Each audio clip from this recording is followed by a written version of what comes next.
back writing. He's a pretty good designer and architect himself. Now, everyone starts to read about Alberti, including a very powerful guy at the moment, Aeneas Sylvius Piccolomini. I love that name, Aeneas Sylvius. So for all you guys out there like me having a little bit of a heart attack because your wife just said, honey, let's redecorate, get a load of this. Pius reads Alberti and says, you know, I'd like to do that little Roman thing for the place where I was born. What, the house? No, the whole town. Aeneas Sylvius Piccolomini became Pope Pius II in 1458. By 1459, he had turned his attention to his hometown of Corsignano and commissioned a first attempt at constructing an ideal city.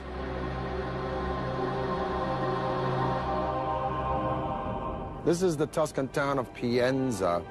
And this is my friend and a guy who taught me, Rocky Ruggiero from Syracuse University. I want to ask you first, is this the first real Renaissance town that's planned as such? To come to this backwater town where, you know, population is a couple of hundred people, it kind of gives Pius free rein.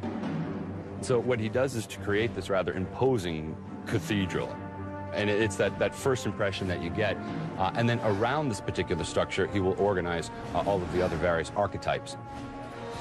If this piazza is so perfectly planned with its perfect bishop's palace and its cathedral, why are these streets always crooked? I come up here, I don't know where I'm going. This is actually done intentionally. One thing they didn't want to do was to let people know how small it was. And so they intentionally keep these streets from forming a direct axis so that you always have a corner that's sort of obstructing your view, and it makes it seem much larger than it actually is. By the time the transformation was complete in 1464, more than 40 buildings had been constructed or refurbished. Each on its own was an important expression of revolutionary ideals. But it was the town as a whole that represented everything the age stood for. And yet the harmonious feeling in Pienza would not last long. The radical new ideals that glorified man and human potential were being challenged.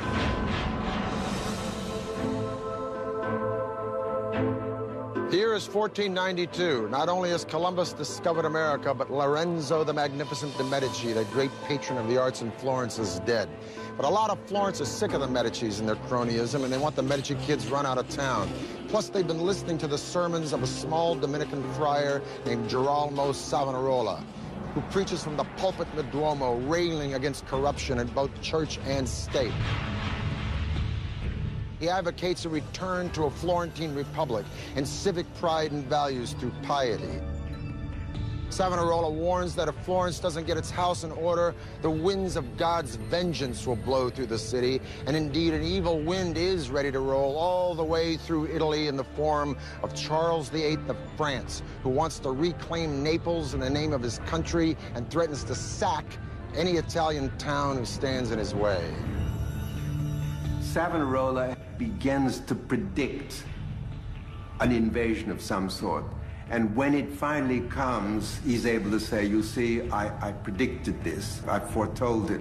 He's able to kind of pass himself off as a prophet almost in the Old Testament mode. This crusading friar's vision of invasion would come true. In 1494, Charles VIII, King of France, stood poised on the Tuscan border, ready to march through Italy with his army. Still made up of smaller republics that were feuding among themselves, Italy was ripe for takeover.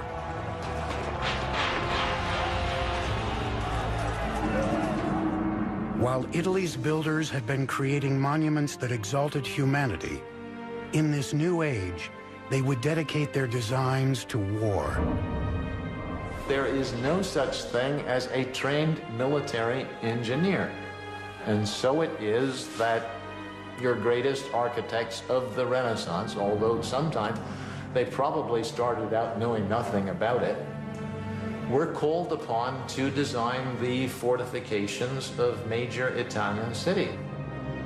Innovations and new technologies would now serve the military. The weapon of choice for Charles VIII was a fearsome new cannon. Medieval walls would crumble under its awesome firepower. The cannon became much more reliable and also able to launch a projectile that was much larger, heavier, and to launch at a further distance. And so Charles VIII brings these cannon with him over the Alps, and it becomes immediately clear that he can knock down virtually any fortification that he chooses. And this is a terrible thing. I mean, this is a crisis, right? Because all of a sudden you can't hold them off. Tall, thin medieval walls were easily penetrated and destroyed by the force of new cannons, giving Italian cities little protection. The outdated walls couldn't even support the weight of new weaponry to use against invaders. The new cannon had strong percussive powers. You could not put a new cannon on the old medieval wall and fire it because it would shake its own wall down. Italian engineers would turn their attention to designing a lower, thicker wall that would support the weaponry and resist the incoming cannonballs. This new wall will resist, in fact, these larger guns because it can absorb the impact of the larger projectile.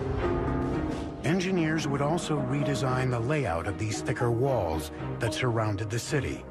Military engineers develop an angled wall. The angled bastions, or star-shaped forts, kept attackers at a greater distance, with angled sides easily scattering individual shots of artillery. The cities become star-shaped, and you have the development of these large star plans with angled bastions that project from the city walls with their flanking coverage on either side. The angles create a series of faces. The faces are very important because the different corners of the city can, as it were, protect one another. The bastion fort became the new model for defensive fortifications, seizing the imagination of military commanders all across Europe. But soon, the attention would shift from Florence and the rest of Tuscany to an old powerhouse that would redeem itself through monuments of glory and amazing feats of architecture and engineering.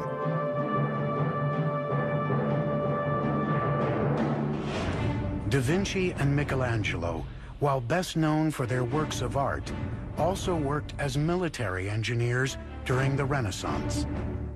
15th century Italy. Florence has become the center for the Renaissance, bringing new ideas about architecture, art, and engineering to the region. But Florence would soon cede the limelight back to a former powerhouse, now on the rise again. Italy's center of power and glory would now return to the city that conquered the world, Rome. In the early 1300s, there's a big beef in Rome about who exactly is Pope. So the rightful Pope supposedly goes off to France. And for the next several decades, the papacy lives in France. Now, by the 1370s, when the popes come back to Rome, Rome is a ghost town. And for the next 100 years or so, all the way through the Renaissance, each pope is successively trying to rebuild Rome. Now, in the 1490s, when the Medici are booted out of Florence, Florence becomes a republic, yeah, but they're broke. And so all these famous cats like Da Vinci, Raphael, and Michelangelo, they split Florence because Florence is no longer happening. If you're a player, the place you want to be is Rome. Rome had been nothing in the 14th century because the popes had moved out. But they come back in the early 15th century, and from that point on, they began gradually to reorganize the papal state. One pope in particular would usher in an unprecedented wave of revitalization and engineering. His name was Sixtus V. Sixtus and the popes who come after him feel the need to turn Rome into an important and impressive capital city, the capital of Christendom. Sixtus V sort of took it upon himself to re-urbanize the city. If Rome was going to be the home of the Catholic Church again, the city needed an extreme makeover. But re-engineering Rome would be an epic task. First, Sixtus was determined to clean up its mean streets. The city was teeming with criminals. Sixtus simply had all the vandals rounded up and killed. The next step was restoring the aqueducts, one of the greatest symbols of Roman engineering. When the water returned, the population boomed, and the city flourished. Roads were paved, streets widened, and the city exploded with new construction. But Sixtus wasn't done. He had a master plan for the city, a framework for organizing future development through the placement of monuments of glory.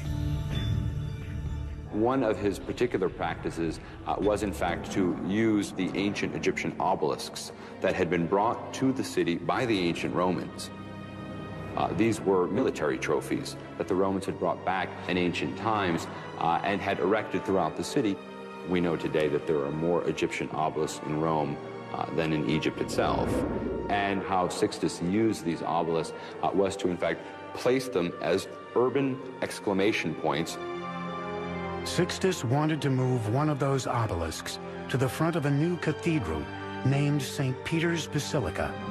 But he had a problem. It weighed more than 300 tons.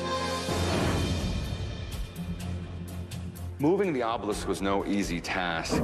Sixtus would award the challenge to architect and engineer Domenico Fontana.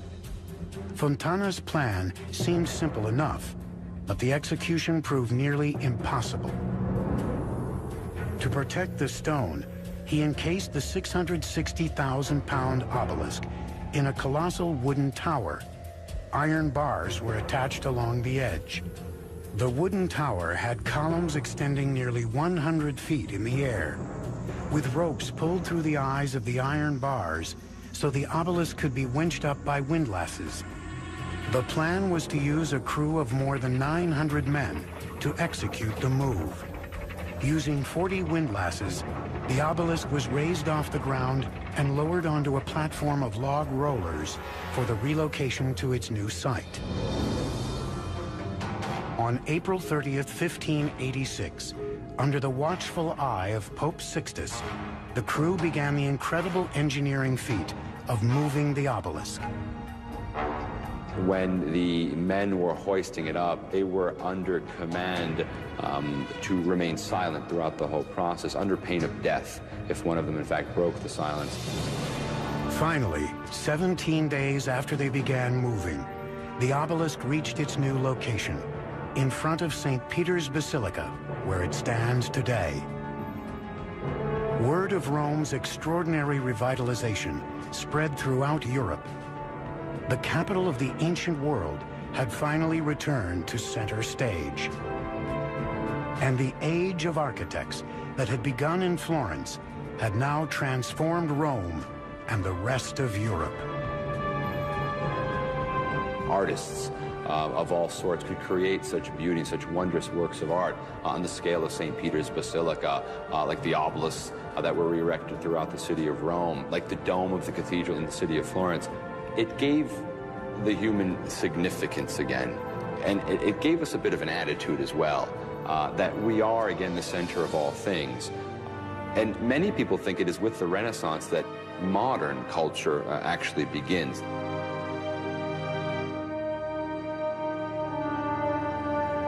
Bella Firenze, beautiful Florence.